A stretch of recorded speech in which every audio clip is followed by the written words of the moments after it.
Let's go! Welcome back to Bingetown TV. My name is Kyle, and I'm joined by Kathleen, Luke, and new member of the Hot D Squad, Jimmy, to discuss episode 9 of House of the Dragon, titled The Green Council. So we get no Rhaenyra and Daemon. We're totally King's Landing this episode. I'm sure that kind of rubbed some people the wrong way, as Kathleen throws up a thumbs down and getting some head nods from the team. But all in all, I mean, a lot of things happened. A lot of interesting stuff. This is some really good content from the books that I thought translated fairly well into the TV show, except for I probably have a gripe that I'm probably going to share with some people about the ending. But other than that, I thought it was a fantastic episode.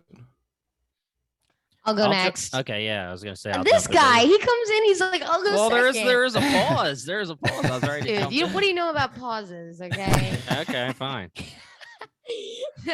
I'm kidding. I don't have much to say other than I really liked it. It's definitely not my favorite episode.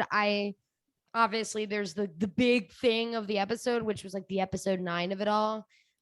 It didn't really match up to what I was like expecting. And I'm fucking bummed as a loyal Team Black member. No Rhaenyra, no Daemon makes Kathleen a very sad girl. So, but I'm very excited for the finale. I think it's just gonna burn it down. But I really liked Alicent in this, and I have a hot take that I am excited to say. So Jimmy's definitely going last year, right? Okay. Yeah, I mean, once Kathleen jumped in, I knew Luke was next. So. So I like this episode a lot. I was very passionate about it while we were watching it live last night. Also off the back of a nice Eagles tailgate, so that played a part into it.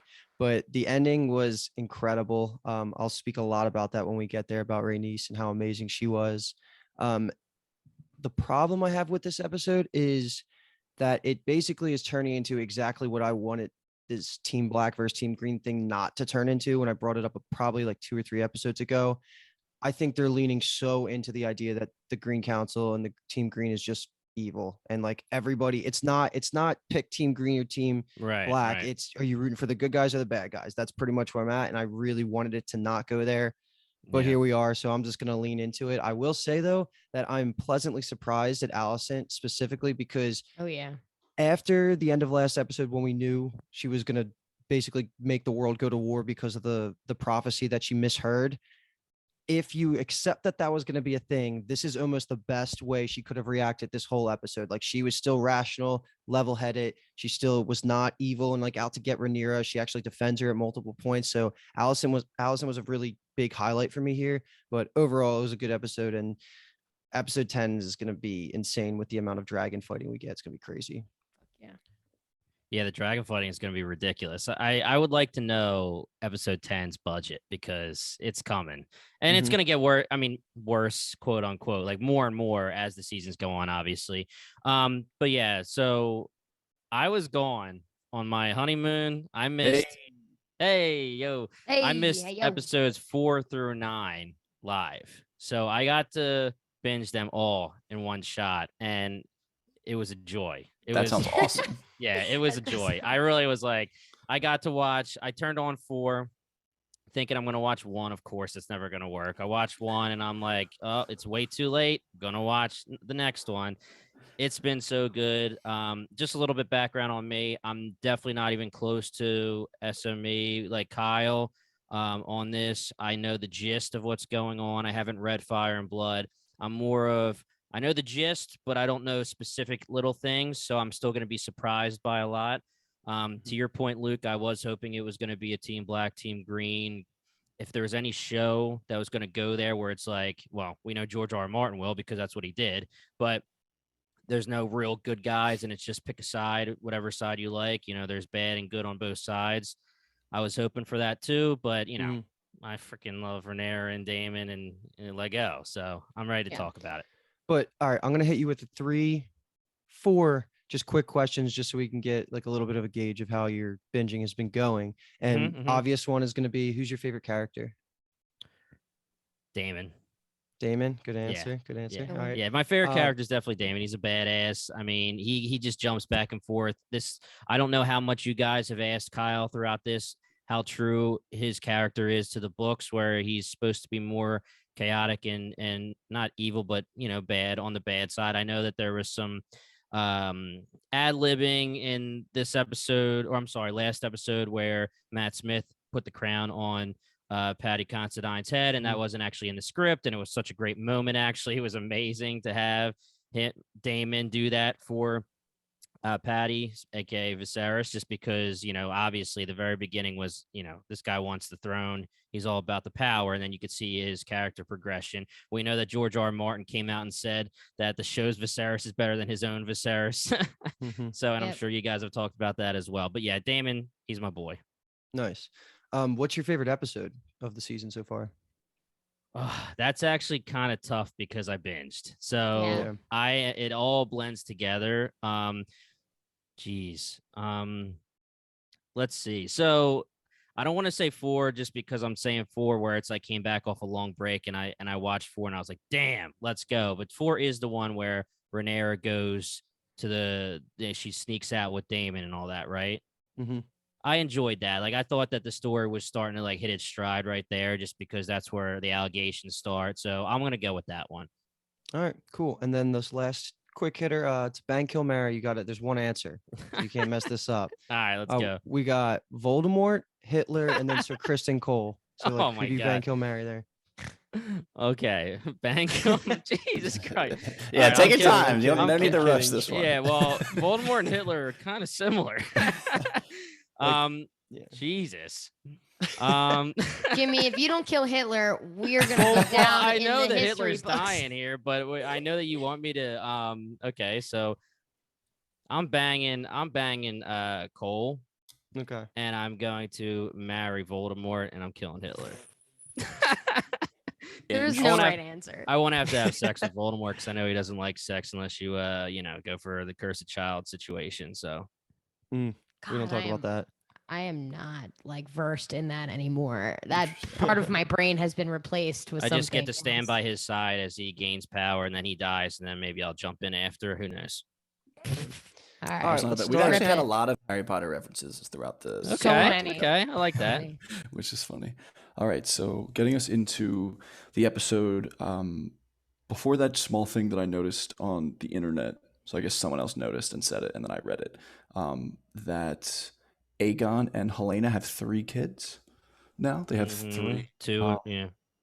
little blood things coming, so they are continually changing the opening scene, but as we've said multiple times, it's just not good for us.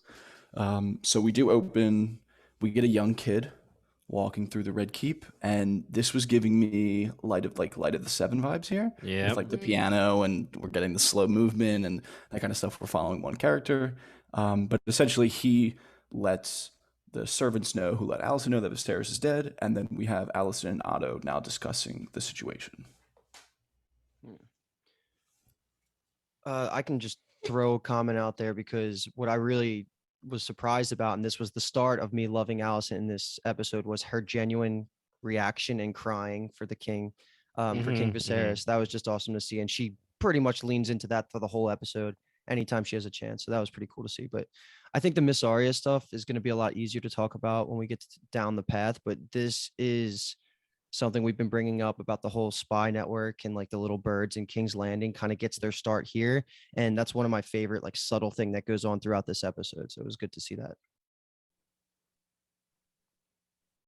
Nothing else. We've never had those types of pauses. Yeah, I don't. Okay, I mean, we can move on if no one has No, anything I'm else to good. say. I'm good to move on.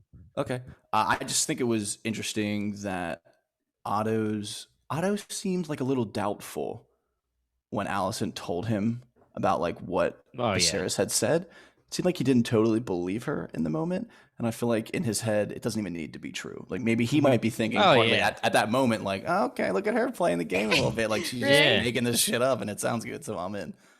Yeah. Yeah, I thought that was interesting. So now we move into the actual big scene that we want to talk about is going to be the small council meeting. So a lot goes on.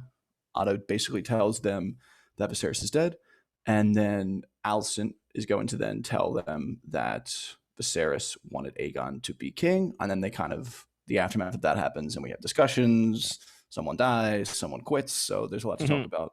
And whoever wants to dive in first, just dive in. No pauses needed. I can go. Beesbury has been asleep for episodes, but You my owe him an guy, apology. I owe my guy apology. I am wishing him well in his life after death. My fucking I fucking hate Kristen Cole. Bashes his head up again. Like, like that was even a clumsy thing that Well, he Kristen didn't. Cole was just Yeah, like, I mean, he which didn't mean to do that. I don't even know. He's so unhinged. His crazy eyes. He's really like his Allison is like his god, and that's it. And even Allison, they were like, he's like, I will not suffer whatever about the queen, and she's like, I'm good. Stop. Yeah, Give well, him, yeah. give your guy the sword, like whatever. But Mhm.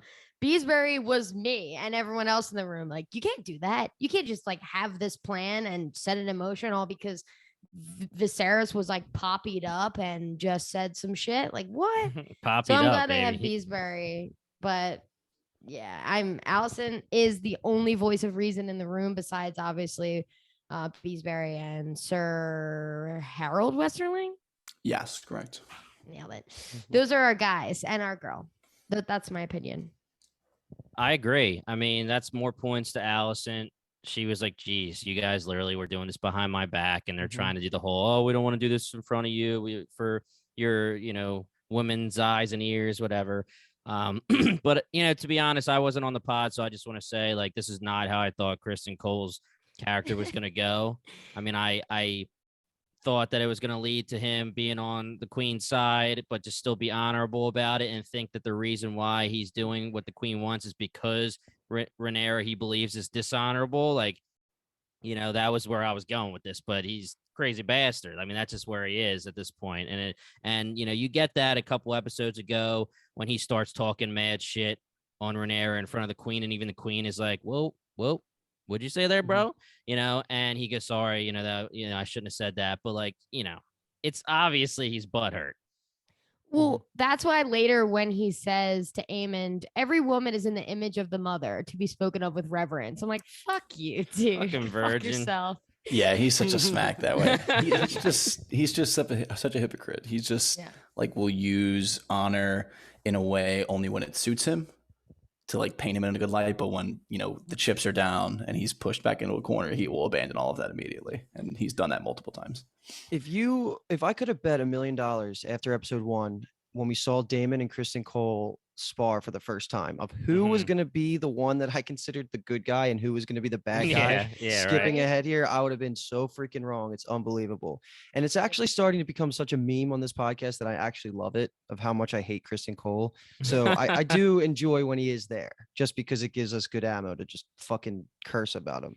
Yeah, I mean, it honestly makes his character like not worse, but it's just funny that it wasn't even like purposeful. Like, it's more badass if he kills him on purpose. I feel like it's more unhinged, obviously. Right. But like, it's way cooler. And like, in the books, it's the classic thing that I've mentioned multiple times, where there's multiple sources, so there's multiple different stories that are told. But one of them is that they just put him in a cell, Beesbury this is, and he just ended up dying. The other one is that Kristen Cole opened his throat with a dagger, and then the third one is that he literally threw him out of a window. So like those, or the two with Kristen Cole, I feel like it would have been cooler instead of having. And we've been asking too of like, what are these balls in the council meetings? Like, they're cool, and they just fidget play with them, and then this is what like it ends. Not like they did it on purpose for this. It's just funny. That's how he went out. I'm so happy you brought that up, because there was also another really cool moment about the balls in this scene, and it's when they're initially talking about the king dying, and then the second that Otto's ready to turn off the emotions, get down to business, and he puts the ball down and everything's now on record. That was just like a cool moment, because they really, they paid attention to that. And we're not the only ones that I think it's awesome. I think there was the video that came out of Millie and Emma, so the young Allison and Rhaenyra, or no, maybe it was actually Olivia Cook that was the one. Sorry. It might have actually been the older Allison actor, Olivia Cook, that said that if she could have stolen any prop from the set, it would have been the ball. Yeah. I've been Googling it. I've been trying to buy one. Legit. Yeah. That's actually funny. I also liked how when like the beginning of the scene, when Thailand Lannister comes in and he's the last one in there, and they like slide his ball across the table to him. I thought that was sick. And then he's like, all right, so what's the deal? That was funny. Yeah. And it is crazy how, I mean, I get it, because we were at the point here where Cole is Allison's guy and all the rest are against Beesbury or whatever. So there's nothing that's gonna happen to Cole. But he just straight up killed a dude. And I get like Howard Western like pulled his sword out and he was about to throw down, which is awesome of him. And then they told him to stand down. But it's just crazy how he did that, killed a guy in front of the entire council, and then they're just like, all right, man, It's enjoy. kind Well, of like it's like Cersei and the Mountain when she decided to just say fuck the rules. Like she kind of just had him as the bodyguard and no one ever questioned it anymore. That's kind of the vibe I'm getting, but Allison doesn't seem to be that evil. Yeah, Right, he's just right. too important to the people who actually hold the power. Yeah. So at that point, he kind of has carte blanche to do whatever he wants. But I do want to talk about, so I want to talk about Thailand Lannister because he is the first one to reveal that they've been actually planning for this Mhm, and mhm. plotting behind the scenes. So he is saying, they have plans now to get some loyalists, Rhaenyra loyalists, I guess you could say, out of the City Watch. He's like, we've secured the treasury. So like they have been, this is a thing. And I'm just curious of what you guys had thought about that with Tylan, because I know obviously we don't like his brother Jason because he's been a smack. But Right. Tylan, I feel like, is a little surprising just how hardcore Team Green he's turned out to be. I guess my thoughts would be what a different battle it would be and a different show would be if Allison didn't hear that and had a claim. Like, I'm really truly wondering what would have happened, what Team Green would have done to get Aegon in there. The same thing, maybe like exactly the same thing, to just be like, shh, like don't tell anyone on Dragonstone. We're gonna do this real quick, and everyone in King's Landing is just gonna accept it, and that's that. Oh, Because so you're saying what would have happened if Allison didn't hear it at all, and would they have just gone through with it? yeah, what's the move if they did, if Viserys didn't say it? Like, do they just pretend, or do they Yeah. take it by siege or whatever? I think they Something would would've have just happened. Oh, yeah they were going for it no matter what. Yeah. they Right, would have stepped totally. over Allison for sure. Mhm. I mean, like, Yeah, oh, she's but- sick with grief, the woman, the poor Yeah, woman. right. Yeah. Yeah. Damn, sure then that's it could all have about. caused her to go over to Rhaenyra's side because she didn't I hear the know. prophecy thing, and that would have been a cool history Yeah. revisionist version. She And they kiss. And then they kiss. House they of the were Dragon roommates? has done it twice at least. The frustrating. We're not talking about you. We're talking about someone else here with Yeah. Kristen Yeah. and Damon and Yeah. yeah, and it's so tough to watch too, and Yeah, it especially when really it has is. consequences like this. the Viserys one was very, very tough. Yeah, Yeah. like screaming at my TV tough. Yeah, yeah, Yeah. 100%. But I like how Allison,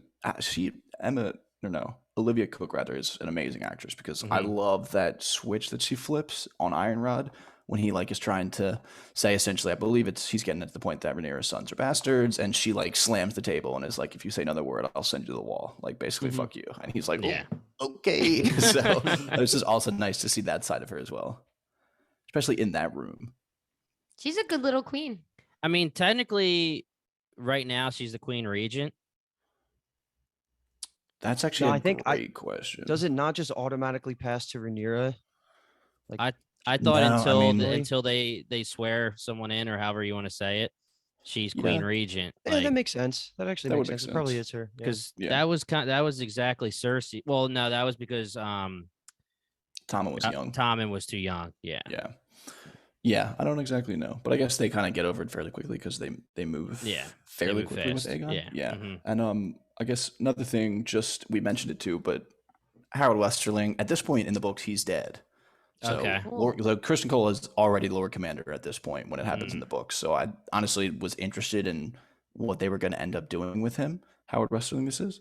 So it's nice that we have kind of an open-ended question for him now. We haven't seen him after this happens. A little bit like Barristan Selmy, where he's dismissed, although he dismisses himself here and walks out, and then shows up later where he finds his true queen. So I Right. do wonder if that will be what ends up happening with Sir Westerling there. So okay. I guess that was clarity I was going to ask later because there's one moment at the very end of this episode where I thought for a second he was the one that they hung in the hall when Rhaenys is being escorted out by Eric, because you couldn't tell. I couldn't tell even the second time watching if it was the Lord that bent the knee but then was going to betray Yeah, it, or if it that's what was him Yeah. trying to like dishonor him. But now, okay, that's all. Or Lord confirmation I Caswell. needed. Yeah, Yeah, he you- loves. you could he's tell the by only the one that goatee greeted and them. the- Lord Caswell, Yeah. Kyle's dad, right? Is that Kyle's dad? Yeah. We don't talk about Kyle. Sir Kyle. We don't talk about Sir Kyle. Okay, I'm trying to think. I think that was everything I had. Although I will say that Luca, you had mentioned at the top of this episode that, and Jimmy as well, of that you're a little upset of how like obviously evil Team Green is. And Mhm. I'm just, and I've said this before too, it's so much worse in the books. Mhm. Like Allison at this meeting, because Grand Maester Orwyle is like, okay, like we got to start ringing the bells and we'll send a raven to Rhaenyra and then whatever. And Allison basically says like, no, we're not doing that. And then like they even say like when Rhaenyra finds out, like she says mayhaps the whore will die in childbirth. Like she wants her to be so shocked by the Mhm. news that she literally dies in childbirth. Okay, so she's like more Cersei-ish then. Oh my god, yeah, she's like So, prototypical evil stepmother. but I don't know if we have time to talk about this, but isn't Rhaenyra less lovable in the books too, though? Oh yeah, Yeah, that I thought. Yeah, okay. yeah, and I mean more so, it'll get to that point. Mhm. Obviously, a theme of the show is going to be of how bad war is and how it changes people, and there's no winners and things like that. But at this point, I would say she's not as bad. Right. All right, so moving out, and I guess one last thing is just an important thing that Thailand Lannister brings up: Boros Baratheon, who is the Lord of Storm's End at this point, and he has 4 unmarried daughters. So they're discussing potential allies. He is one that is pretty much at the top of their list. Cool.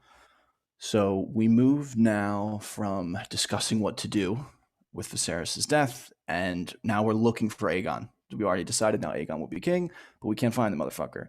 So we basically have 2 teams. It ends up being Otto's team, which is the Cargill brothers, Eric and Eric, which Mhm. is fantastic, obviously for So- viewers. yeah, right. And then Cruel and- parents, cruel and then parents. Twins. we have Allison's team, which is going to be Kristen Cole and Aemond. So I'm not Maybe sure, Monk. yeah, how like detailed we want to get here, but So because I mean, there's just like a lot of scenes that happen. I think we should just there's other Condense scenes it into broken one, in and or- out. I think we should just talk about everything that happens in the chase. Yes, but there's a couple things that happen right before that when the teams are forming that I want to bring up, and I feel like now is Okay. probably the time to say it. Yeah, I course. just want to bring up the Helena thing because, first of all, I'm actually not satisfied with the most recent foretelling of Beware the Beast beneath the boards. Like, okay, that was fine. I guess that it was just Rhaenys's dragon in the dragon pit. Like, whatever. That one seems way less cool than the first one with like Aemon just being like right in your face. Good. I feel like if you're Helena and you saw that, like, why show up to the coronation, girl? Like you, you Well, how do that's you know about to she didn't happen. see that it was just gonna growl at her? She needed to be That's there. true. That's true. That dragon has the worst breath. I just know it. We'll never get You that always smell. fucking bring up the breath. Yeah, right. Viserys stunk. I know it. He stunk. He does, Yeah, he well, of definitely course. does. Oh gosh, yeah, he's from The Walking Dead at this point, man. I Yeah. said the same thing, James. That's Yep. actually in Um, the books too. They obviously am hiding at this point in the show as well. They're hiding the fact that he's dead. They don't want anyone to know. And in the books, it seems like it happens fairly quickly, like within a day or two. Like they find Aegon and they get the coronation going. But in the books, it's like a week or like 10 days. So he's just Before cooking. they find him. He's Oh, just jeez. well, no, they find him like right away. Oh, But before they okay. get all actually the plans in order, like he is just cooking for like Ew. 7 to 10 days. They said literally you just would walk around in the Red Keep and you just smelling him. Jeez. Ew. So it That's got to a point where they disgusting. literally couldn't keep hiding it. They were like, okay, we got to just fucking do this thing. Yeah. But I want to bring up another point about Helena because the only other things that happen are just Rhaenys gets locked in, and then Laris rounds up all of the people that I think she thinks are Team Black and puts them in the cells. We Mhm. can talk more about Miss Arya's informant if you guys want, but I wanted to say the second mini scene when you get Helena again is when Aemon walks in, and that's when they get sent out on the actual mission itself. Mhm. And I'm hesitant to say this because it was just a random comment I read, but it seemed so well thought out of a comment that I'm nervous that it was someone like just spoiled something for me. But I felt this too, so I'm okay with saying the observation. I don't know if it's true or not. We can talk about it, but it definitely looked like Helena and Aemon shared like a weird ass look when he walked in, and then they like kind of like had the shot where like I don't know, it, like are because of the first scene before Aegon and Helena were Yeah. betrothed, or the first time they're talking about it, and then he says, well, why don't you marry her? Like, is there a chance that like Aemon is just banging Helena? Well, I took it more like Helena just knows that Aegon is awful. You know, like I That's what mean, I thought. you can tell Mhm. obviously from his coronation that she like turns away from him. She hardly bows when it's his time. And I took it almost like when they're looking for him, she was kind of like, I hope he's not found. kind of deal. So I I'd guess say, if yeah, there it was might an be like a attraction, mutual- I would have thought like it a would be mutual coming from understanding. Eamon's side. And Because I you're mean, right. yeah, her and Eamon together would more so be like they both agree with that statement. I don't know if there's like a togetherness between the two of them. Yeah, I was Yeah, just, Yeah, I don't know. It I was think weird. Eamon's line back on Driftmark when they were younger is more of just like it was more to show up like a duty thing, And it's here as well in this episode. The theme is that like he is so much more prepared and willing Oh yeah. to do his duty versus Aegon. Yeah, I probably So- just overthought that. Speaking of weird looks and weird phrases and people might be in love type deal, when Allison is rounding up Eamon Yeah. and Sir Kristen Cole, and she says, she's Subtitles. basically being like, you got to bring him to me, like everything you feel for me as your queen. I was like, girl. There's a little pause in there too. And it's There- more there's so, a- yeah, the subtitles do it too because it goes anything you feel for me, ... as your queen. It adds to the pause. I brought that up too in the previous episodes that there's a chance. I want like, what are the odds that we Kristen end up getting Cole, that he has no storyline? honor, man. Yeah, Allison that and he is Rhaenyra piping the queen. are Eskimo sisters. They both Yes. banged the Cole man. Although, I mean, I guess playing a little devil's advocate, my guy's creating quite the lineup. Yeah, right. He's quite the lineup for my boy Kristen Cole. Well, right I there. mean, come on, he's a good-looking guy. I mean, Oh my god! Well, he's the devil. That would have been a great hot take if you wanted to stay in the Kristen Cole lane. My what hot me take, saying he's No, Kyle's been doing hot takes around Kristen Cole for almost Oh, every okay. pod. this is the hot take I was gonna say in the opening. This is exactly where it was. That for the first time in episodes, I was rooting for Kristen Cole, and it pissed me off because I wanted him to find Aegon instead of the twins for Otto. Because you wanted needed Allison to have him. Yeah, Yeah, I wanted yeah. Allison to have him in her custody, and I was like, I fucking hate this, but he better go. Because even when he was fighting Eric or Eric, and I'm gonna need you, Kyle, to tell me which one That is was Team Eric. Black and which one's Team Green, whatever. Yeah, which one? The one that didn't fight helped Rhaenys, right? Yes. Yeah, yes. the one that Eric- actually thinks that Aegon is a POS because he's his protector. Yes. is Yeah. Eric our is homie. Aegon's like personal shield, so Mm. he will end up being Team Black, and Eric is the other brother. I guess Okay. for lack of a better description of him. Yeah. And I don't know if I'm bringing this up too early, Kyle. You were talking about Helena and Aegon having the kids. In one of the scenes, we do see the two kids, two Targaryens, and then we see another one in a couple minutes when we talk about the fighting pits, which is just ridiculous. So we know right there that's at least three. But then they also do say, there could be way more. Yeah. Because Well, I did think that was implying that the one we see in the fighting pits is a bastard. Mm-hmm. and that he's just wouldn't be throwing them like- to the fighting pits. That wouldn't be like his actual One of his- right, child okay. with Helena. Yeah, I don't Right, think they right. would do that. Okay. Totally. I mean, the bastards, if anything, create issues. So as Yeah. fucked up as it is, that mindset of like they're obviously disposable. Right. Mm-hmm. Right. Okay. It's a horrific word to describe a human being as, but in their minds, Yeah. I'm sure that's what they think. Right. So I guess we have two teams basically, like we've said, the brothers, and Aemond even ends up saying this a little bit, in that Aemond and Kristen Cole are kind of going not by the book, but like maybe of how they knew Aegon, and like to kind of higher reputable places, but also bad places. Because Aemond even says like, we're not going to find him, basically because like we're not sick fucks like him. Yeah. Like, we can't think like him, so we're never going to be able to find him. And I think he even says like he could be in the hands of a mercenary, he could be on a ship to ET, like he could be dead, like he could be almost anywhere. So Aemond is trying to do his duty, but at the same time he's kind of whining the whole time that they shouldn't even have to do this because he should be king. Yep. And then while the brothers are kind of actually getting down and dirty, and Eric obviously has a little bit of the inside lane because he knows Aegon and he takes them to that fighting pits. Right. I really am happy that you brought up the ET line, because that is probably top 2 places in the whole Game of Thrones world that I like want so much more story on, besides what's it called, Asai, Mhm. where Yeah. Melisandre's from. Like Yeah. ET has some of the coolest lore ever about it, and it's all hidden. And I think there even was talk about a spin-off show covering There is. some of Should be that. animated. So if you guys look up concept arts of ET, it's so cool. It's like the I guess the best way to describe it is like it's like a jungle, but it's like Japanese building aesthetics where like the corners like peak up, like the kind of cool- Okay. Right. Yeah, it's just based so on badass. like an ancient Chinese empire essentially.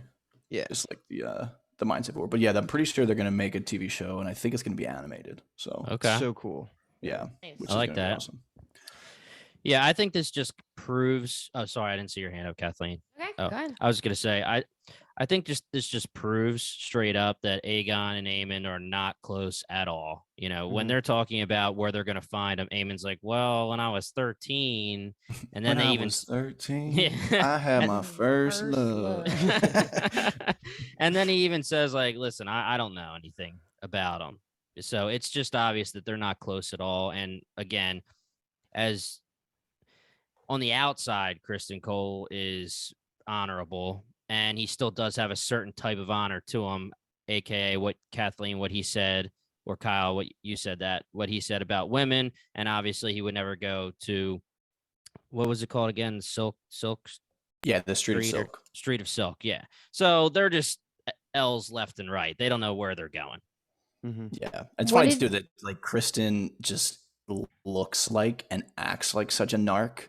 Like he's such a cop when he's asking her like the questions and stuff. He's like, "Oh, your place of repute or whatever," and it's just like Eamon's like, "You're a fucking narc, dude," and she even's like, "Dude, he doesn't come here anymore." Like it's not like that. So when she says he's not coming here anymore, and he has, what does she say? He has more discriminatory. His tastes are less discriminating. Is that supposed to mean that she was giving like a hint to where he, like, what he does, or I think it's just like a tactful way to say that like he's into anything and everything, and there's no Yeah, like okay. limit essentially to like what he's willing to indulge in. So that like the Street of Silk is like what like random like the local blacksmith will hit up the Street of Silk to like bang a chick with his hard-earned Damon. cash.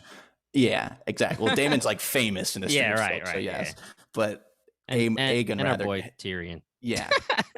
Aegon just needs to go further than that. He needs to have more than that. Right. Okay. Yeah. And I like too that they threw in that the woman and Aemon, like she knows him, Yeah. implying that she was the one. She was the that one, took yeah. his virginity and time to get it wet, which I thought was a hilarious line.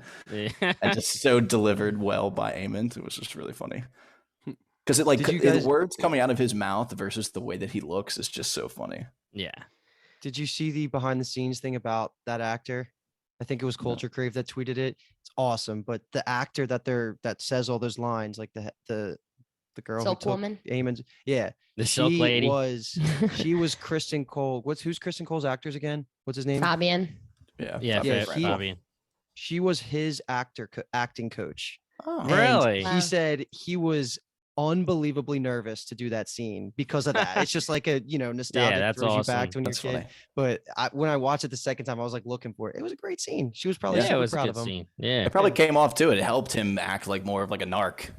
Yeah, right. yeah. 'Cause he was like trying to find the right words. Yeah, to he was say, but it wasn't nervous to spun out. say it. Yeah. Yeah, that's Mhm. funny. That actually worked really well. So I guess big thing to talk about is going to be, I guess, two big things before we get to them actually getting Aegon, or actually before we get to the meeting itself, is the child fight club. So I'm just curious of what our thoughts were when we get to this. This is actually where he is, or where they think he should be. Right. And then Eric shows that he has a little bit of knowledge of this, and is even explaining to his brother like this is kind of why Aegon shouldn't be king. Like this isn't even Yeah. half of it. Mhm. You got Fight Club from that? I just, as I'm watching, trying to phrase things as quick as possible, and I just child fight club was the first thing that came to my You mind. should have went with the Spartacus pits because that's what I was thinking, Yeah, especially with the yeah. claws and the teeth. Yeah, that's Yeah. good. That's very just good. like, I don't know if it's based on any kind of like history, like it that kind of thing happened back in the day, like, but it's just not what I was expecting. Like I thought it was just gonna be some kind of like worse version of a brothel or something, or Mhm.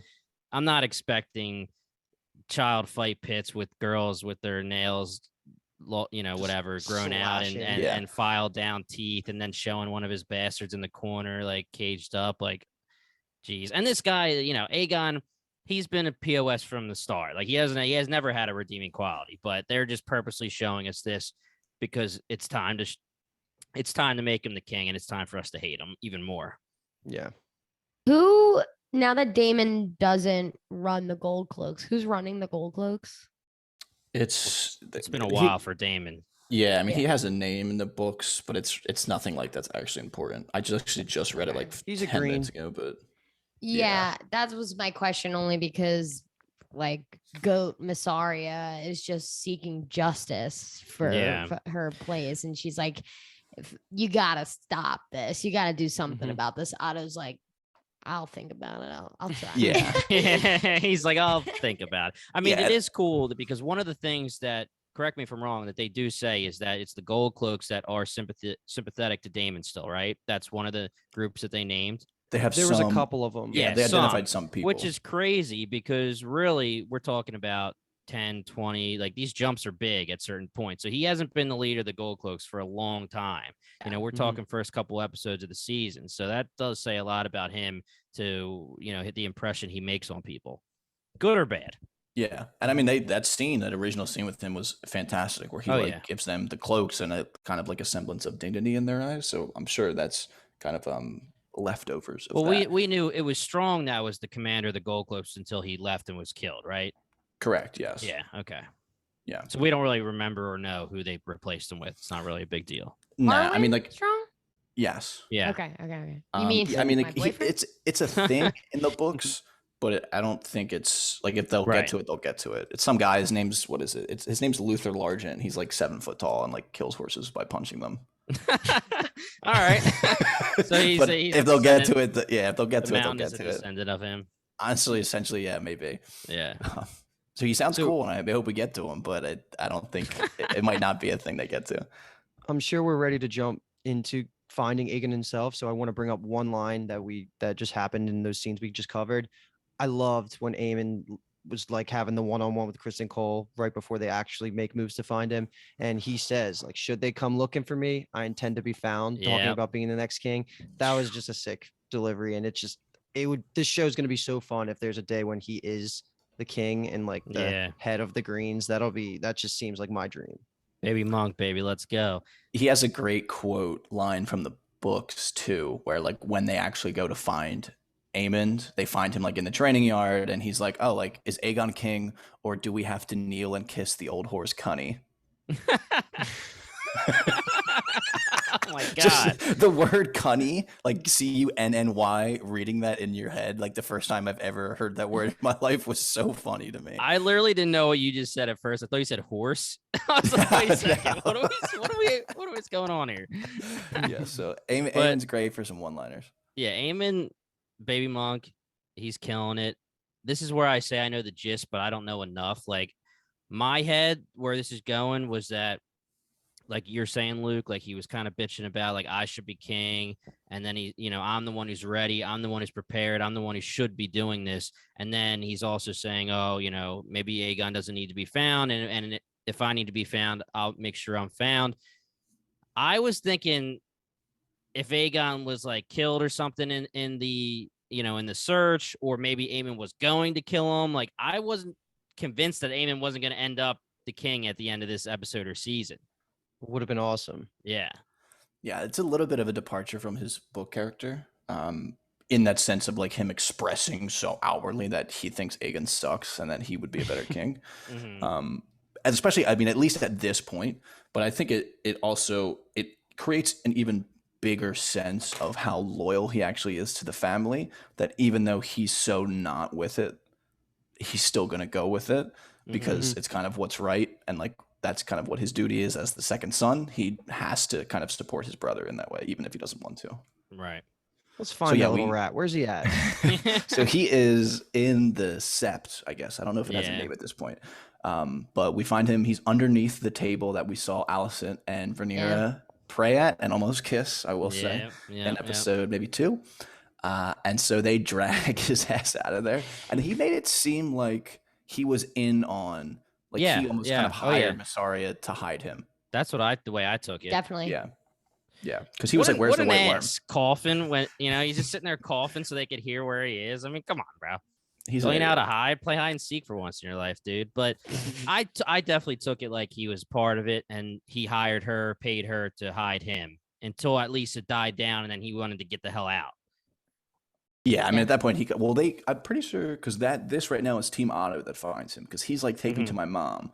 and they're not going to do that. So then he tries to Right. run away. And I like the line that either Eric or Eric, I believe it's Eric, says to him, like, you flee what other men die seeking. Yep. Mhm. It's just like the entire story of Game of Thrones is Oh, everyone yeah. doing whatever it takes to get on the Iron Throne, while this guy's just kind of running away from it. Which, on Mhm. one level, I respect. I get Yeah, it. But that's he me. He's obviously been is. saying it from the beginning, man. Yeah, he obviously is just a smack in his own way.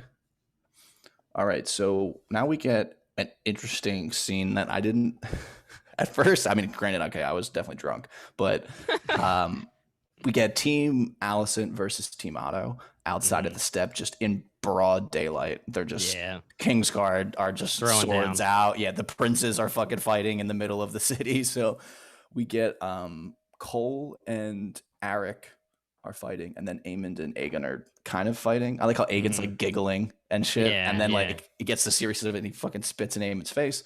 But eventually we get that Team Allison wins.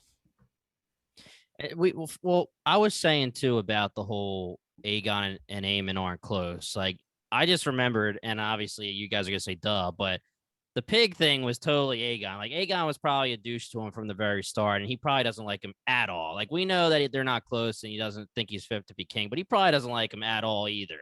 So, and Aegon the other way around. So, yeah, I mean, we know that Aemon is the one that would destroy Aegon, and that's kind of why he's giggling and stuff, because he knows, whoop his ass. But yeah, then he spits in Aemon's face. I was waiting for a little rage to come out. I was like, all right, is it happening? Little psycho, That would have been a little crazy. Also Yeah. too, I think it's funny that he is so the guy who will eventually be king. That a lot of these people will go watch get the crown and everything. He's just yelling out like, "I don't want to be king. Like I have no taste for duty. I'm not suited for it." And they're like, Yeah. "Oh, this is gonna be the fucking guy that's our king." Yeah. Yeah. But obviously, Kristen Cole is not going to let that happen because the queen awaits, and we also see that Eric slips away and that he doesn't help Eric in the fight, which obviously comes into play a little later. So now we'll move off of the race to find Aegon, unless anyone has an additional comment they want to make. Good. Okay. Good to go. So we'll move technically back in time a little bit, but this is just what's happening in the Red Keep while they're out in the city trying to find the smack. And so Otto is acting as the hand on the throne and is basically saying to all the lords that are present, lords and ladies that are present in the Red Keep, that they have to kneel to swear fealty. And some do not. Some do not. Some do not. Yeah. There's love gonna be a the- Stark, man. House fell, baby. I loved her. She was like, sorry, no. Yeah. A couple people were like, even right in the beginning, the vibe was, is this guy serious? Like, wait, Well, what? you could tell. I mean, it was like probably 50-50, and then it started going boom, boom, boom, boom Well, I'm just so proud of myself that I knew Lord Caswell by name in that spot, because last episode he was the only one who rode for Rhaenyra and greeted her and Daemon when they showed up. And I R.I.P. the boy. Like he knelt a little too late. Well, he he was fake kneeling, so you can get the hell out. Yeah, exactly. Yeah, exactly. Yeah. Well, but that's just making it fake too knelt. obvious. Yes, exactly. Yeah. Yeah. It's either you're gonna you either got to do it immediately or you got to stay true to yourself and Right. try to stand up like it. I didn't catch the original guy's name. It didn't show up in the subtitles or anything, and I didn't honestly feel like searching it out. So I don't know who that man was, but shout out to him as well, I guess. Yeah. I was like, these people are about to get dick on Tarly, baby. They just not bend the knee. That sucks. I feel like I would rather get dick on Tarleeds than hung, just like tossed off the fucking rafters in the Red Keep. But I guess we'll get there eventually. So, and also, I mean, Larys is watching while this is all happening, so he's obviously taking stock of who's slow to kneel rather, and all those kind of things. Otto's power trip right now, like he wouldn't let anybody leave the council room earlier with a dead Beesbury right there. They're like, just ignore it for 1 second. We need to finish this. It's fucking crazy. And this scene, I'm like, I fucking hate Otto so much. He actually is, Luke, getting more evil than in the beginning when we were calling him evil. This is true. He was drunk with power right now. I wanted to bring it up earlier, but I didn't think it was worth the discussion. I was going to say it's funny to me, or I guess ironic, I don't really know, that what sends him on the evil path isn't even his own ambitions, and it was more the overhearing of the prophecy. So like he never really, but at the same time, it gets kind of undermined again in the small council room when there were plans. So he was ready to do something evil either way. Yeah. I think it's a lot of it is that this is his true colors coming out. Yeah. Before he had to keep things on under wraps because Viserys was the king and had power. But now that there is no power beyond pretty much himself and Alicent, then he can now be who he's always wanted to be. Okay, well, let me just pause here, and I'm not going to do my hot take yet, but I'll just say it does involve Otto, and my take on Otto might be its own hot take. So just remind me that we got to talk about this towards the end when we bring it up. Okay, sounds good. I have another one as well. Okay. So I guess small thing about this scene is when they end up interrogating Lord Caswell is that Laris actually kind of offers Otto his services in the same way that he's done to Alicent in the past. Because Otto asks him like, "Yeah, you and the Queen are pretty close lately," and he was like, "Well, we could be the same thing, brother." He said it in a cool way, though. I liked how he worded it. Yeah, maybe not. The time that we spend together could benefit you as well. Yeah. I wonder. Yeah. He might revoke that offer once he sees those things.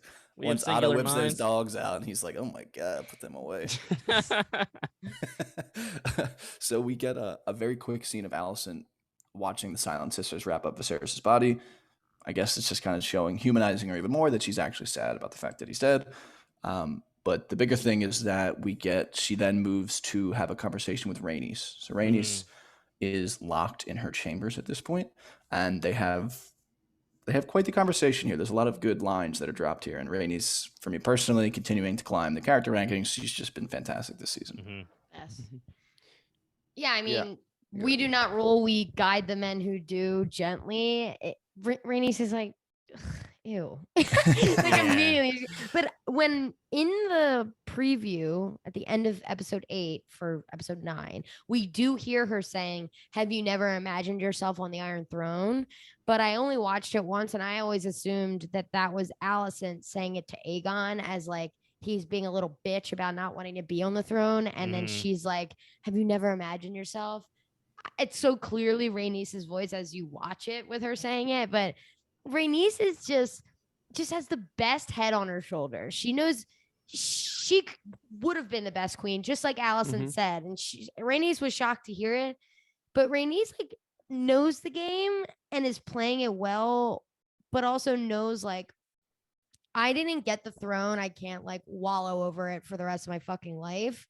But Alicent actually kind of like has a line to the throne. She's like, "Have you never thought about it? Like, girl, you get your own power. What are you like?" Yeah, just pull a Cersei. Yeah. I mean, that's what I was saying about it. Is she queen regent? You know, like technically she could just be like, if that is how it works, she could just sit on the throne right now and be like, "I'm queen regent." Yeah. This scene or she pretty could much just went. marry her son. I thought this Yeah, all she's not went how I Targaryen, kind though. of expected it to, but did you guys think that what Alicent, when she was trying to like appeal to her, I don't know, emotions and like talk about the past, was it genuine at all, or was it her just playing the game? Like, was any of that real? Alicent for talking to me is hard. Rhaenys.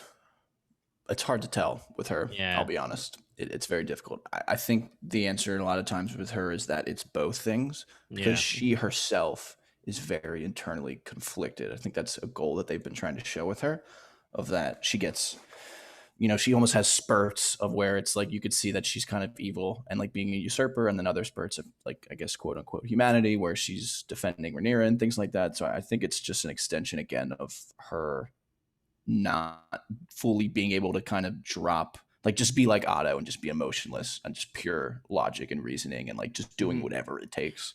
I just don't think she's there yet. I mean, I just love the line that she says to Otto where it's like, "I'm not weak because I'm not going to murder someone."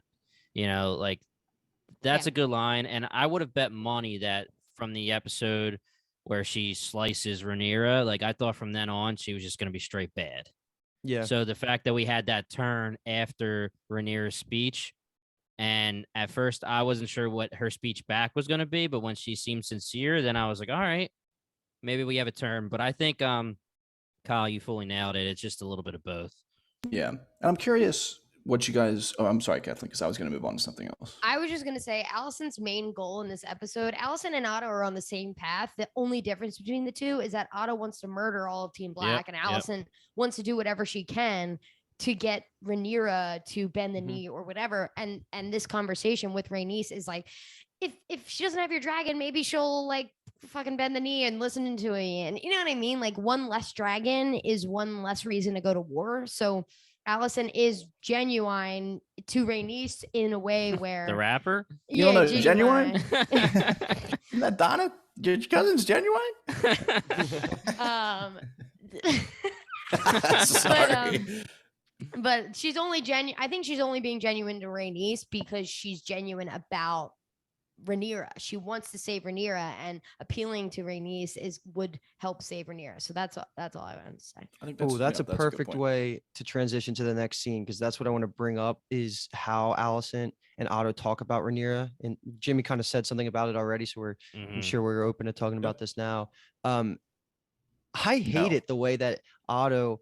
Shut up. I hate it the way that Otto tried to attack Allison for saying that King Viserys wouldn't want his daughter murdered. He's like, oh, he wouldn't want it or you wouldn't. Like, why can't Yeah. both Right. be true, bro? Like, what, you think King Viserys was out here trying to murder his heir of 20 years who he loved? And that rubbed me the wrong way because that just felt like pure manipulation, and it wasn't even good manipulation by Otto. He's usually better than that. That's all I wanted to say. Yeah. And then he just backs down, which my thoughts was just I'm going to back down in your face, but do my thing in the background like always. No, you look so much like your mother, and her just rolling her eyes. I'm like, men, like, what the fuck are you talking about, Otto? I mean, it's right after she's like Kristen Cole's gonna be Lord Commander of the Kingsguard, and we ride at dawn. So get ready. And I was like, you look so much like your mother. It's like, "Fuck you, dude, I'm leaving. Get out." Yeah. Yeah. He loves his she- daughter. All right. He kind of at that point he is technically getting what he also wants, like Jimmy had said, and they also say in the scene. It's just the way they go about it, and I think that he's in the back of his head. He knows that eventually the Rhaenyra question can't be avoided. Right. Some point it'll come to a head and a decision will need to be made, but maybe it's not right now. I guess he's Right. kind of picking his battles in that way, and I just like how she says Allison. I mean, this is just a power move in general, but she's like, we're gonna fucking crown him with the Conqueror's crown. We're gonna give him Blackfire. He's gonna, have these traditional symbols rather of Targaryen power. And it's just like she just is right now. Like she's now making these decisions. Like she was kind of waffling a little bit almost with Rhaenys, Mhm. and now it's like we're doing this, we're doing this, we're doing this, we're doing this, Yep. Mhm. which is nice to see from her. And I'll finish the quote for Kathleen. It just says, "As you wish," and that just, I feel like my dad would disinherit me if I didn't mention or shout out the Princess Bride. So shout out the Princess Bride for any Princess Bride fans out there. And now we can move into Kathleen's favorite scene. the most interesting scene, I guess you could say, in a way.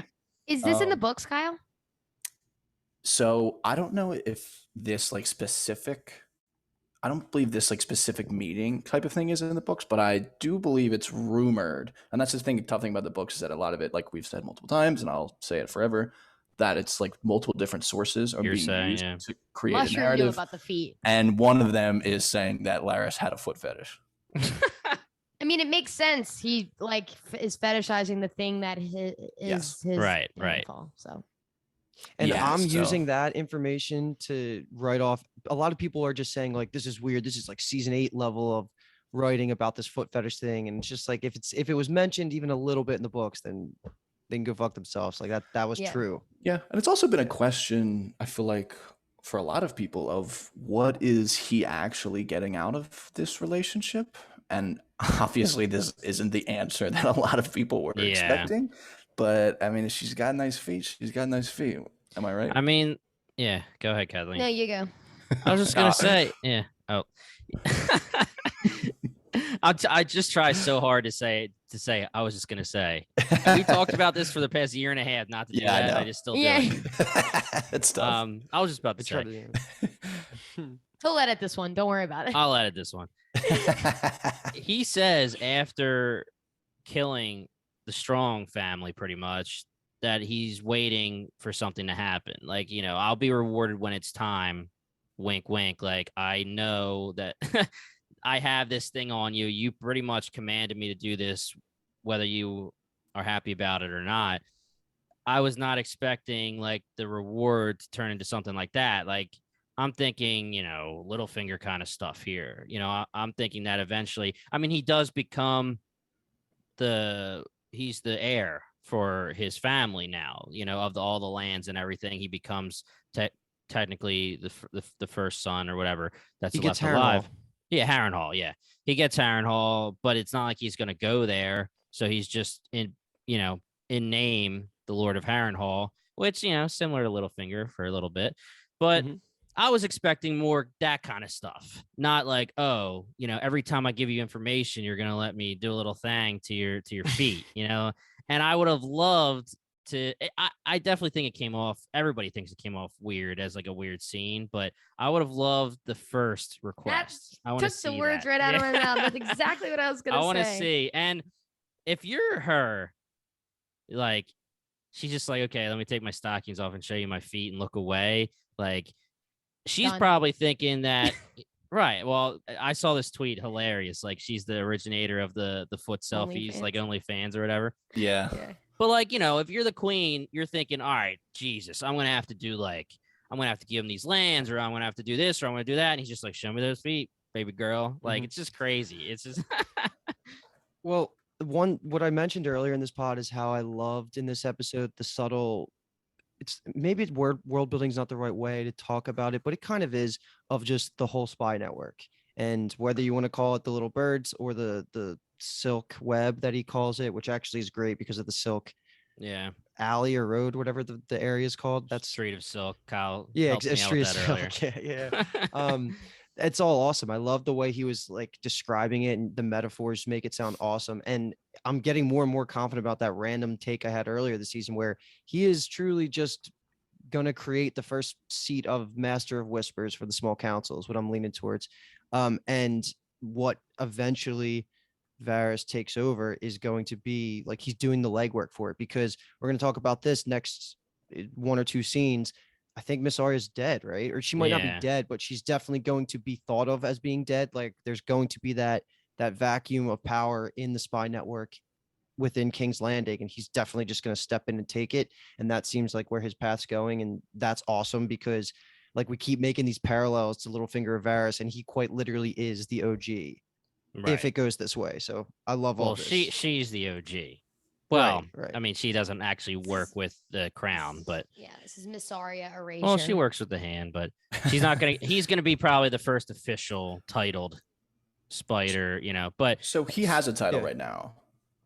he does for her. He right now is the Lord Confessor. That's his title. Okay, He's basically And- just like the royal torturer. and I'm sure you guys brought this up, and we can cut it if we need to. But is there some kind of significance to showing that the bug on his cane and on like the pendant a million times, or is that just supposed to be like his symbol and that's it? That's just his Yeah. sigil. Yeah, Okay, I think they're yeah. just trying to reinforce the idea. That it's him doing it. Okay. Yeah, Mhm. yeah. They exactly. budgeted it out. They made the cane. They're gonna show it. Yeah. It looks cool. I mean, it's I would do something if I was that's- the actor. I would keep that cane, man, Mhm. No, for and I would sure. use it all the time. And one important thing, because Luke had mentioned the kind of the web of silk or whatever the exact verbiage is, in that Helena she's doing needlework and she's Mhm. making a spider, which I thought was interesting. Okay. She was also playing with the spiders in the other Mhm, in one mhm. of the other episodes as well. So Sure, it was They're- silk that she was using too. probably. Probably. I mean, she's member of the throne. She can be the royal family. She has silk to work with. Of She doesn't have course. to work with wool. So Took me a we while to get- get that one out of my mouth. But You're good. We waited for you. We waited I'll edit for you. this one, guys. We waited for you. So the next thing we get is kind of somewhat of a quick succession of scenes, but basically I like how they gave us like a moody montage of like everyone like pondering Yeah. their Yeah. lives with like some like nice music in the background, like Eamon's in front of the fire and Allison's like worried, standing up, whatever, in the corner. And then we get Rhaenys is doing the same thing. And then we get Eric. So Eric resurfaces Mhm. and he basically busts into Rhaenys' room and is like, we're going to get you out of here. And this is where we see Lord Caswell's unfortunately has been hung. Yeah. He is now dead. We walk past Balerian's skull. I thought it was nice that Rhaenys has the little moment where she kind of stands there and ponders it for a little bit. And then we kind of get now Rhaenys and Eric are moving through the city. They're trying to get to a boat. She is like, I got to get to Meleys. And he's like, you're never going to make it there. You got to get to the boat. Obviously, he's underestimating the queen who never was, our girl Rhaenys, because eventually in the end she gets there. But they just kind of are getting now pushed towards the dragon pit for the coronation. All right. let me ask you a question here. So this is Eric, right? Yes. Okay, so Eric is the one that was the sworn shield to Aegon, and he's the Mhm. one that realizes like Aegon's not fit. He's awful.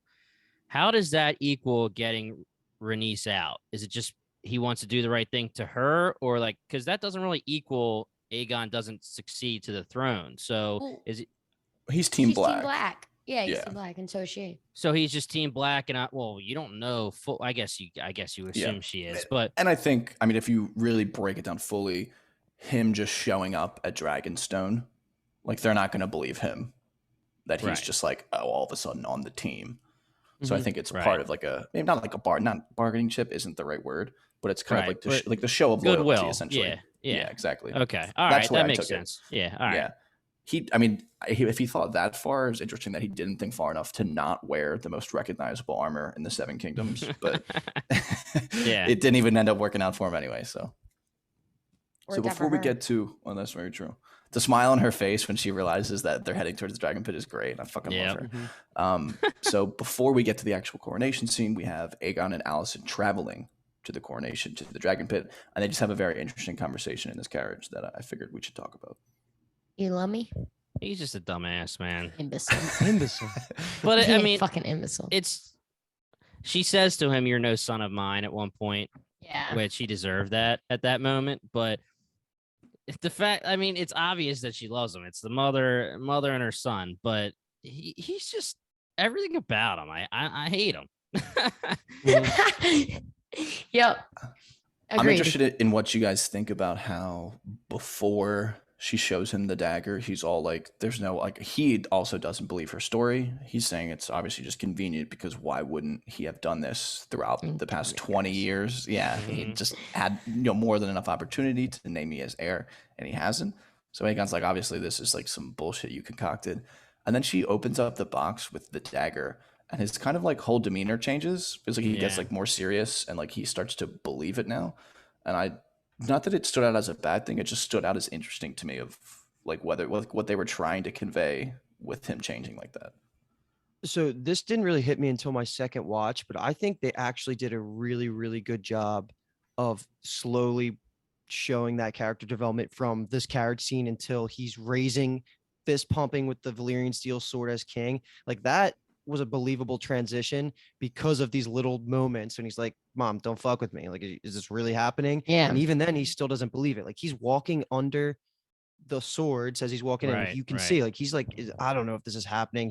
He's all serious, which is good because it's starting to transition. And then when he starts hearing the claps, he's like, okay. And then he's just like, oh fuck yeah, like let's run through a goddamn wall. So Yeah. I think that was part of it. It really plays back well the second time when you take in like where he's going to end up and how he accepts being king from just denying it to Aemon in the streets of King's Landing. So I think that's just where they were going with it.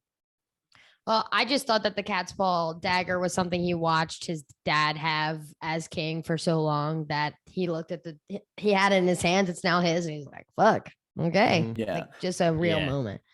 I'm jumping on that one, Kathleen. Like, I don't think he ever accepts that his dad actually said that.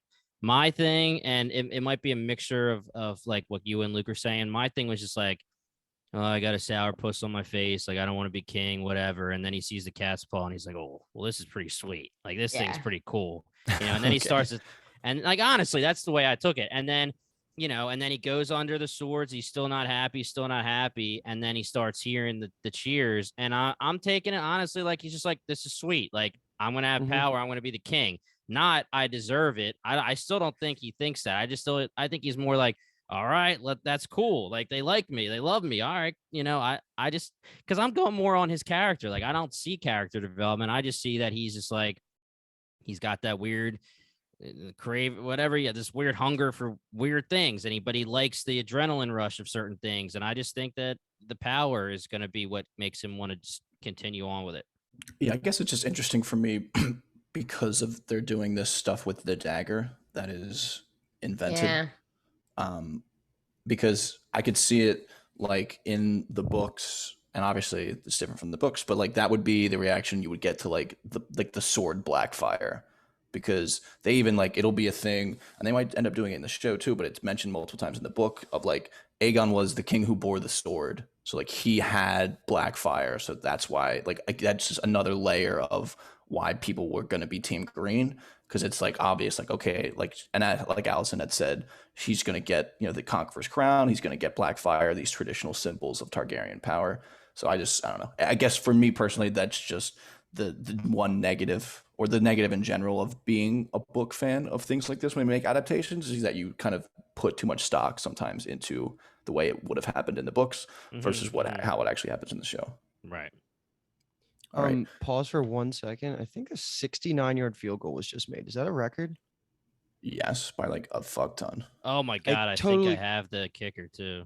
It totally could have been a weird ESPN update, but that was what it said, which is crazy. Sorry, I didn't mean to throw us off. I just saw that number and that's crazy. Great job, kicker. We're proud of you. It's in Mile High, right? That makes sense, right? Yeah. I got 5 points. I've had both of those kickers throughout this year. It means it was above 50 yards. It caps dropped out them both. Yeah. So sorry, I derailed us. Let's get back into it. Go. We can now move into just whatever, right?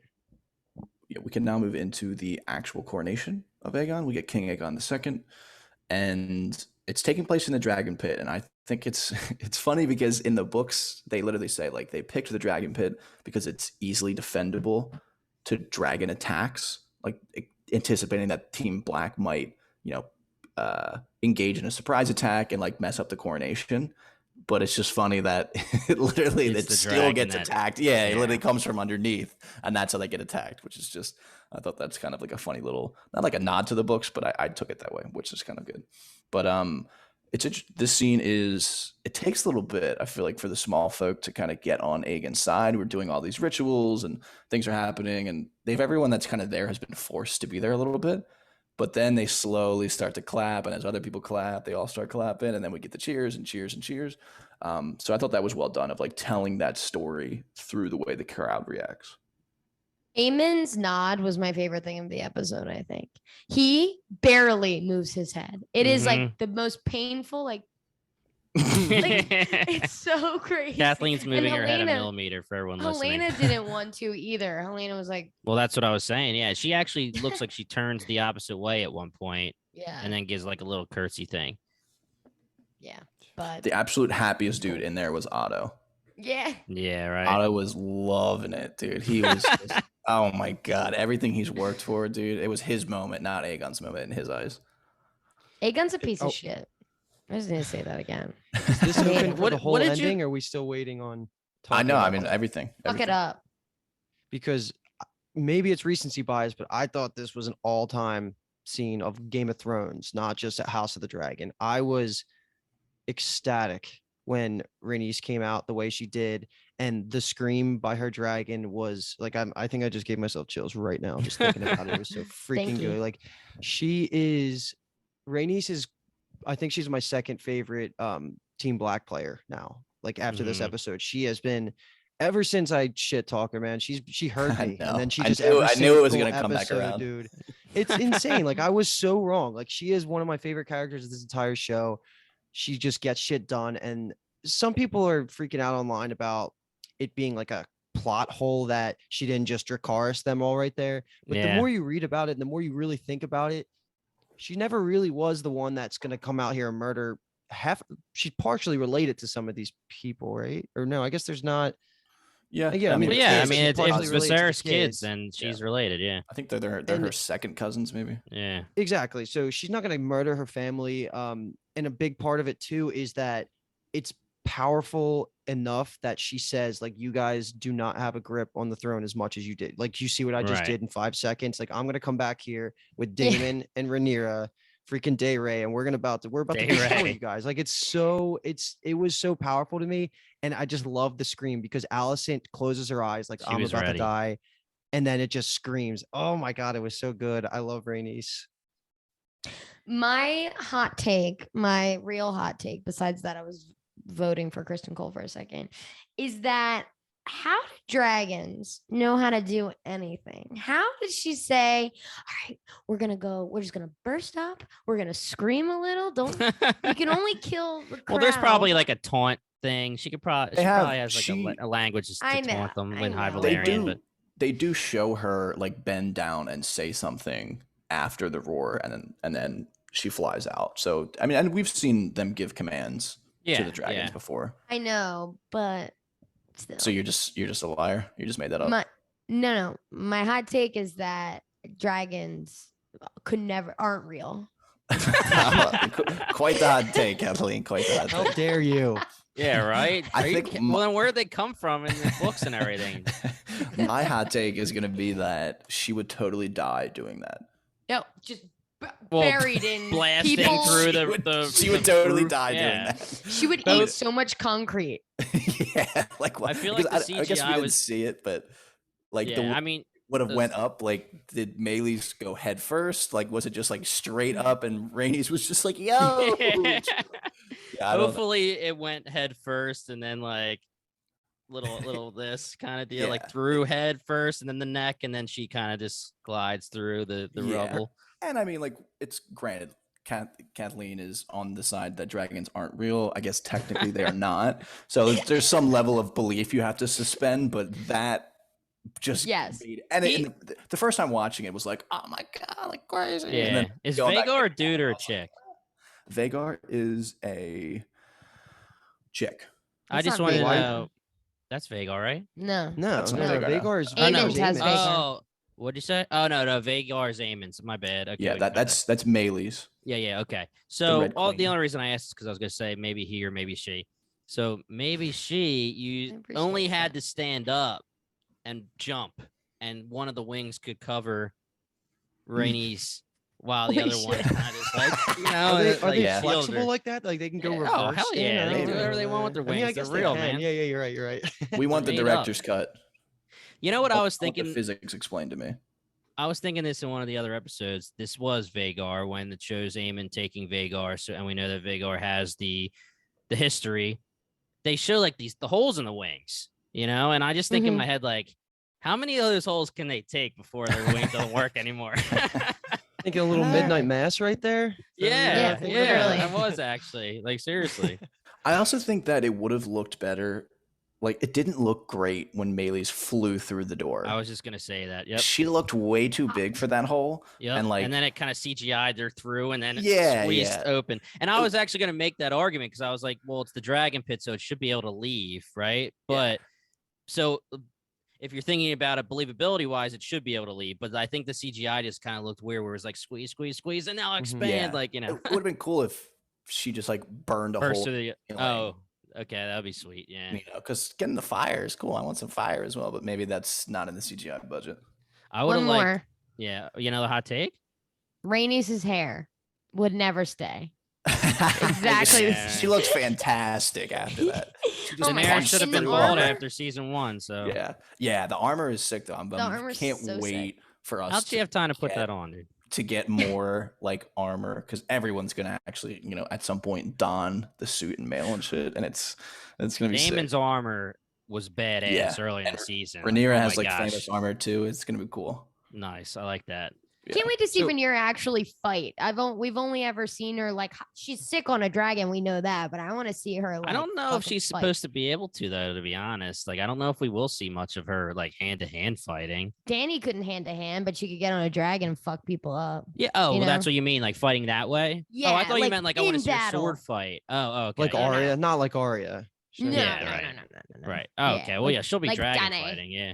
And also another one complaint that book readers had about this scene was that beyond the level of believability shit is that so we've talked about the fact that Aegon's dragon is Sunfire. We've called it the most beautiful dragon in the world. So after his coronation, he like rides Sunfire around King's Landing and then like lands him in the Red Keep and then like struts onto the Iron Throne. And then like all the lords in attendance like kneel and swear fealty. Oh, And, that's like, the book. Yeah, that's the way it happens in the book, and that would have Oh, been sick. yeah. But again, I mean, I think it wasn't maybe the exact story they want to tell. The Well, CGI let me ask budget's you next episode. We all know Yeah, that. that's fair. Do That's fair. they actually explain in the books as much as we've seen in the show, like, what type of person he is, Aegon? Yeah, I mean, it's not as Like, is the show, like, it's tough because it's Knocking it so up. much more in your face in the show when you're Right, actually right. seeing it versus the book. like kind of offhand mentioning, like the kid fight club, the Spartacus Pits, is like talked about in the books, Okay. and but Okay. it's written off that like, oh, that's just Mushroom being Mushroom. Like there's no way that's true.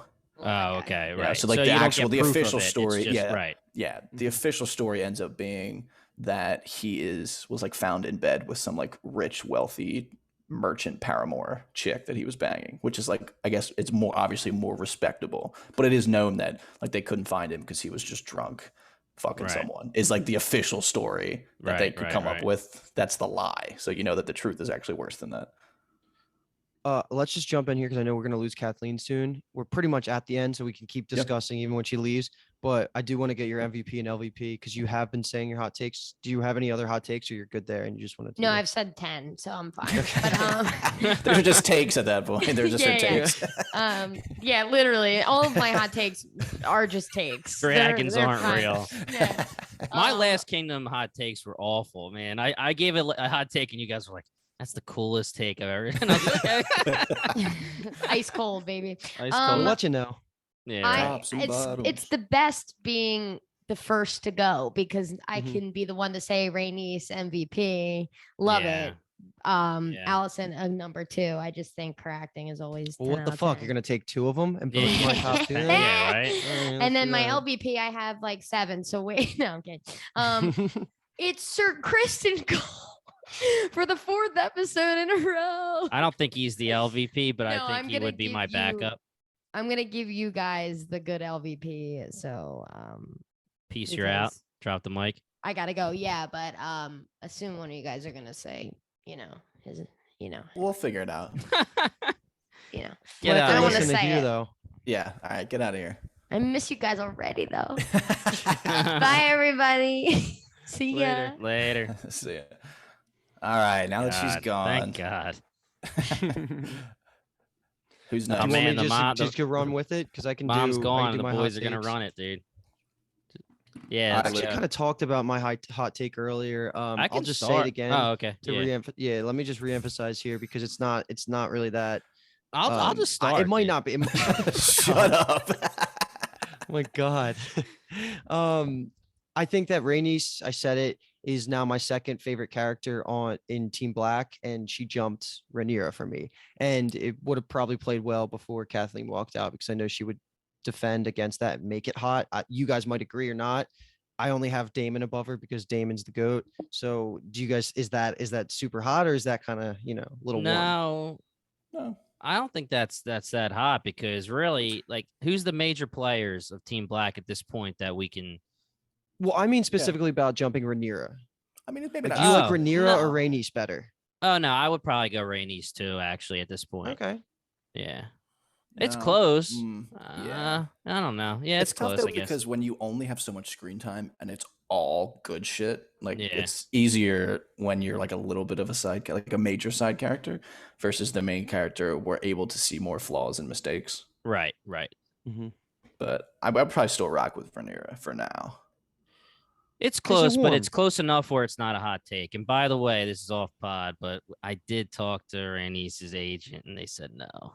Ah. Damn, They that would said been she's- crazy. Here's the problem, and I've definitely learned because I've talked to Allison's agent, I've talked to Rhaenys, and I've talked to Jesus, They- another They do big it like one. all beforehand.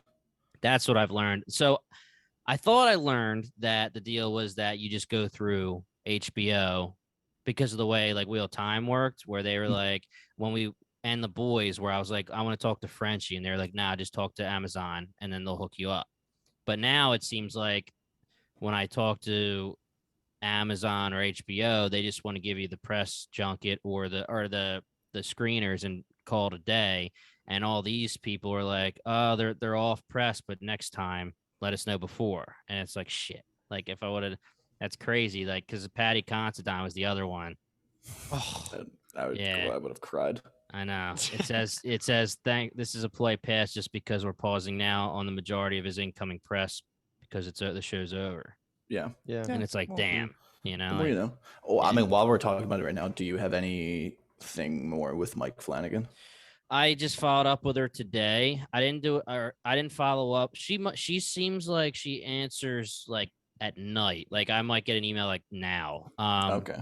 Because I mean she hasn't answered I mean I didn't follow up till today because we kind of wanted to wait anyway, and there wasn't any, urgency. But I'm hoping she seemed very like this is a thing. So Yeah. Okay. Because I do have that ticket, Luke, that I need to eventually give away. what? True. They're going to the Union game Thursday, so I guess I would just need to know. Okay.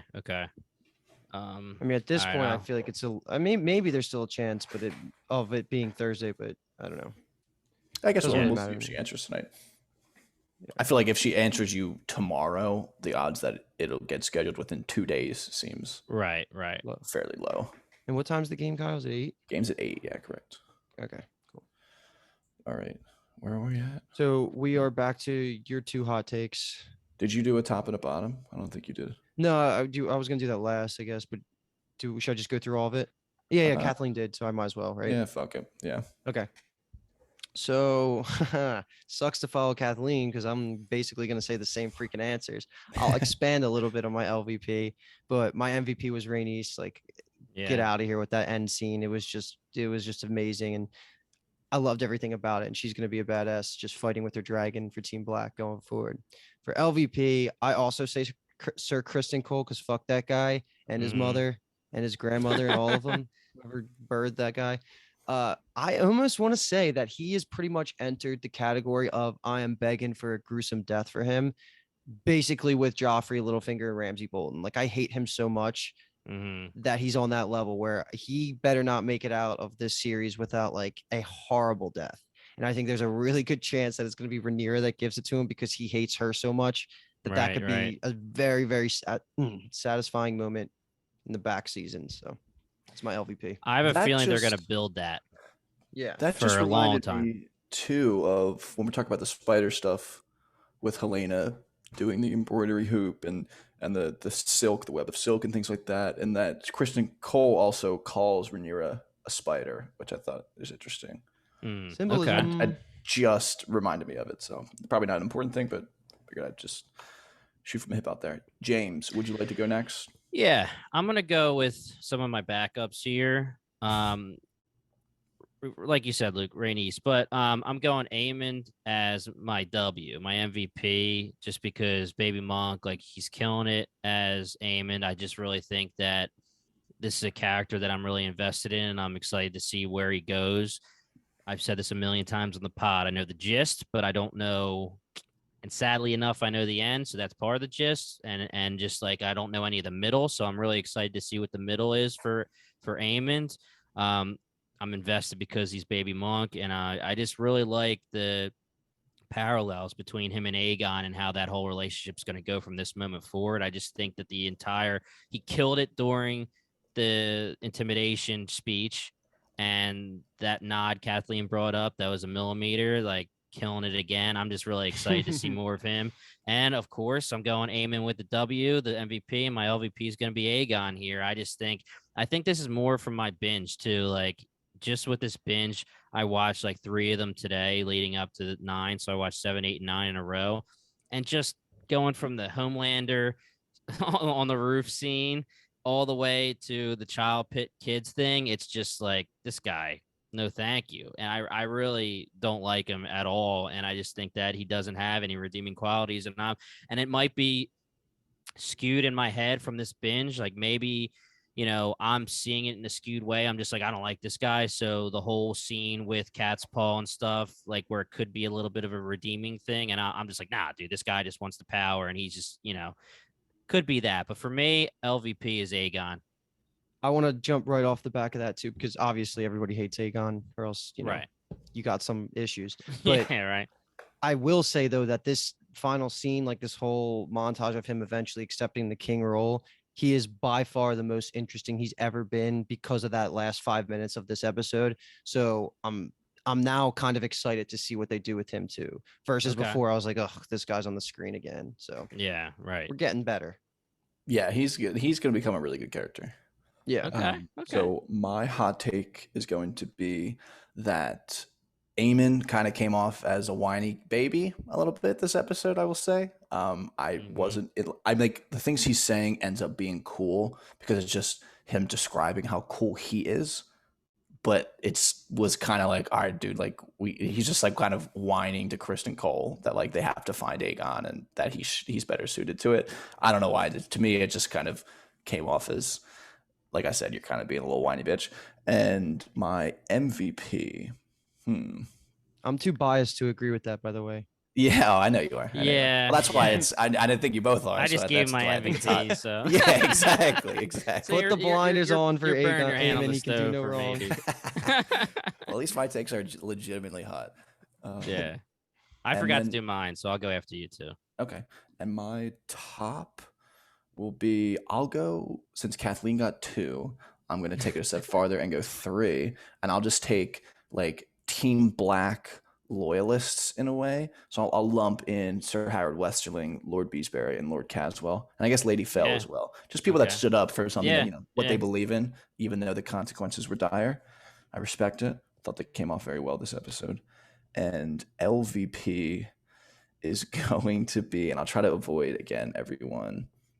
So my LVP will be, I can't say Massaria because she was Mr. fighting Foot? for the little guy, even though her accent is just awful.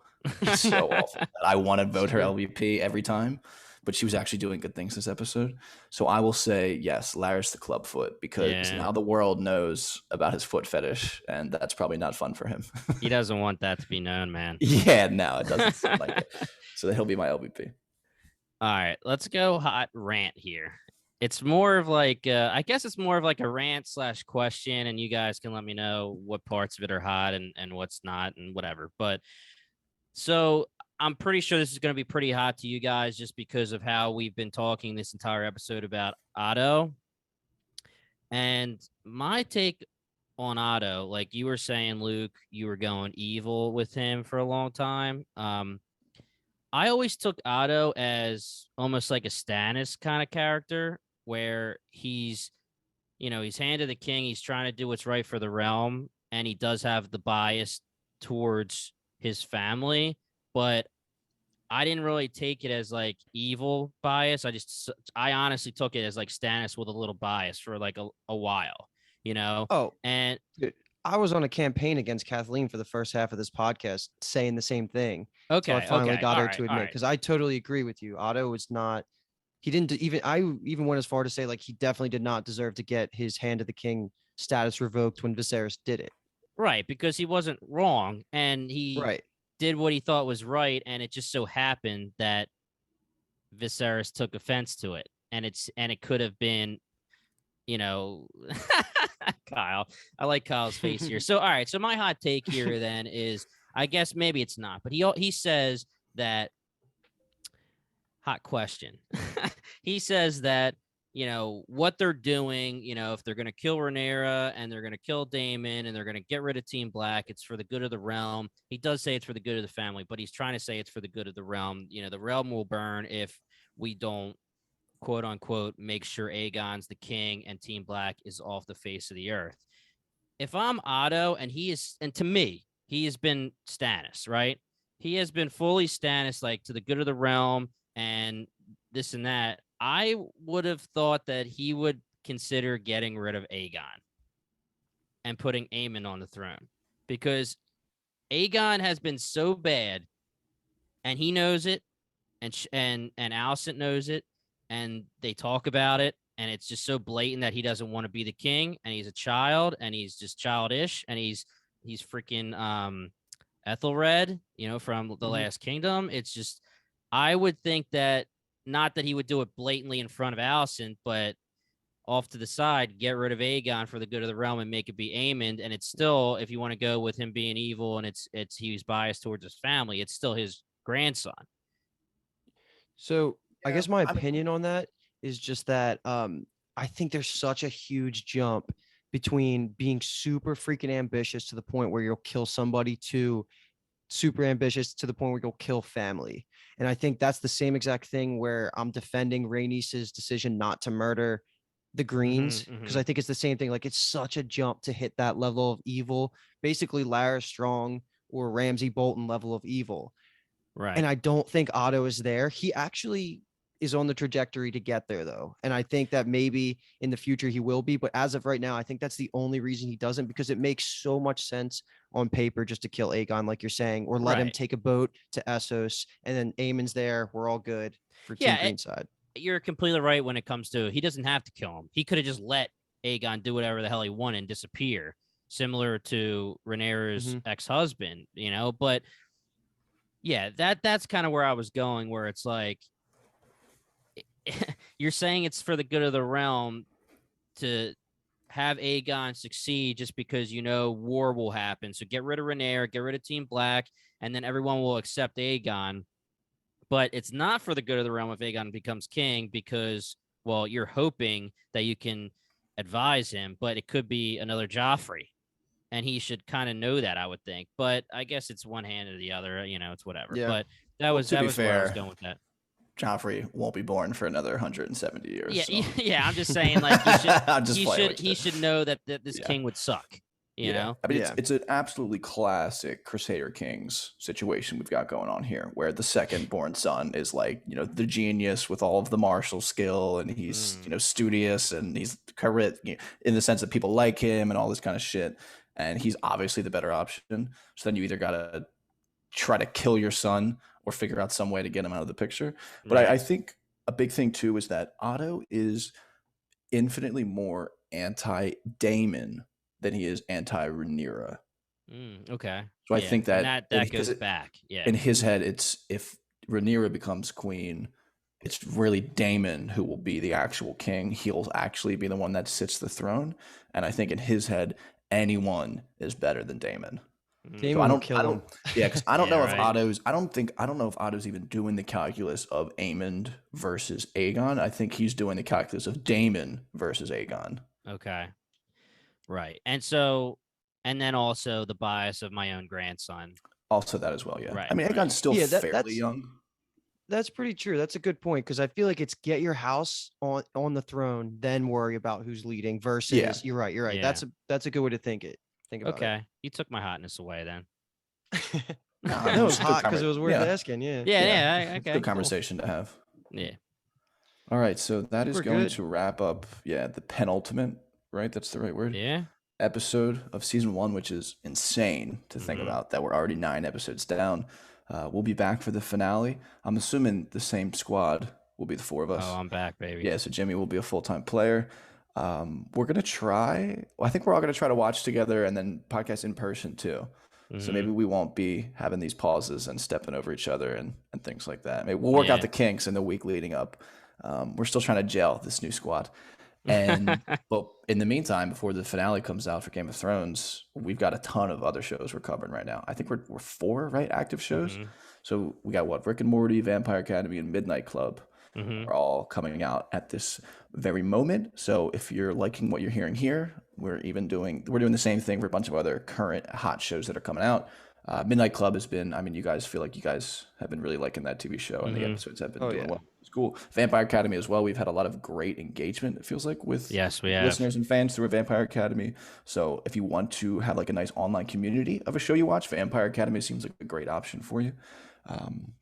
And then we also have covered a million shows. So whatever you're listening on right now, Apple Podcast, Spotify, or if you're watching our beautiful faces on YouTube, subscribe. You'll get all of the updates. You can go back and look through our entire category or catalog rather, and find, I'm sure, at least 2 or 3 shows even that you like and even like to listen to. You can follow us on social medias. Everything is at Bingetown TV. We do have, if you're feeling extra generous, I want to throw us some dragons. Patreon.com/BingetownTV if you want to support us in that way. And I think that's it, right, James? That's it. Nothing else coming down the pipe? Yeah. No. We're good to go. All right. Sounds good. Sounds like a plan. And it was fantastic to have you, Jim. Oh, I'm happy to be back. I mean, Game of Thrones is one of the main things we've always wanted to podcast on. And I was so upset I was missing out. So I'm glad I was able to jump in. Now, I mean, the finale is going to be insane. So that's Yeah. really the episode to get on. So it was nice to get this warm up episode for you. Yeah. And then the finale episode will hit the ground running for sure. And it's going to be Team cool. Black, baby. Yeah, Team Black's gonna be cool to watch together, and we should try to pod in person too if we Yeah, can. for sure. All right, that's all she wrote. Later. All right.